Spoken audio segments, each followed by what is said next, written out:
सैन्य शिविर से कुछ दूरी पर एक विस्फोट होता है। शिविर में लगा संवेदक डिटेक्टर जैसे ही विस्फोट की ध्वनि ग्रहण करता है, उस तक ध्वनि पहुंचती है, एक ड्रोन विस्फोट स्थल की ओर उड़ान भरता है। एक ड्रोन वहां जाता है, ड्रोन उस स्थल की तस्वीर लेता है और शिविर को उसी क्षण वह तस्वीर मिल जाती है।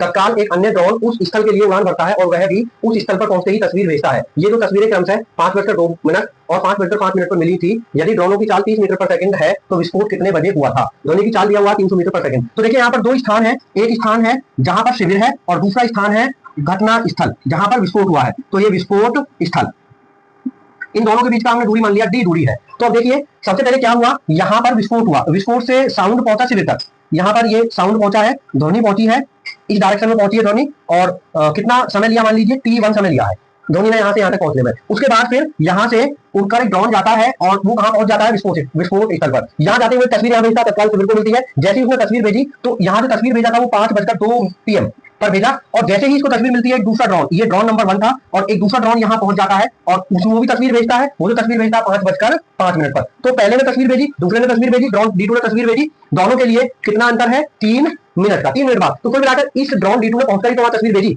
तो कुल मिलाकर यहाँ पर ड्रोन D2 के लिए 3 मिनट लगे दूसरी तस्वीर भेजने में, या यहाँ से यहाँ तक पहुंचने में।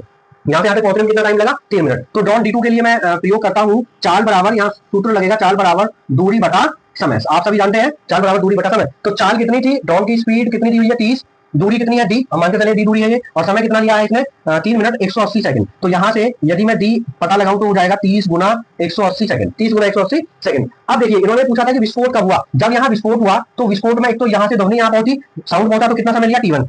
उसके बाद तब ये यहाँ से ड्रोन उड़ा d1 और यहाँ तक पहुंचा, ये टाइम कितना लिया t2। तो ये जब पहला सिग्नल भेजा, पहला तस्वीर भेजा, तो उससे t1 प्लस t2 समय पहले विस्फोट हुआ। तो ये हमको t1 और t2 ये कैलकुलेट करना है कि कितना होगा। तो t1 t2 आ जाएगा, t1 साउंड के लिए है, तो यहाँ समय बराबर दूरी बटा चाल, इन दोनों को ट्रांसफर करते हैं, दूरी बराबर चाल, समय बराबर दूरी बटा चाल। तो समय बराबर दूरी कितनी है, ये दूरी आई है 30 सेकंड, नहीं मीटर में होगा, 30 गुना 180 दूरी बटे चाल, और चाल कितनी है दूरी की 300, प्लस ऐसे ही t2 किसके लिए है, d1 के लिए, ड्रोन के लिए। तो 30 गुना 180 बटा 30, यहाँ 30 से 30 कैंसिल, यहाँ 3 एक 0 से 1 0, 30 से 30, तो यहाँ रहेगा 18 और 180 198 सेकंड कुल समय, या जो होगा 6×18 3 मिनट और 3 मिनट 18 सेकंड।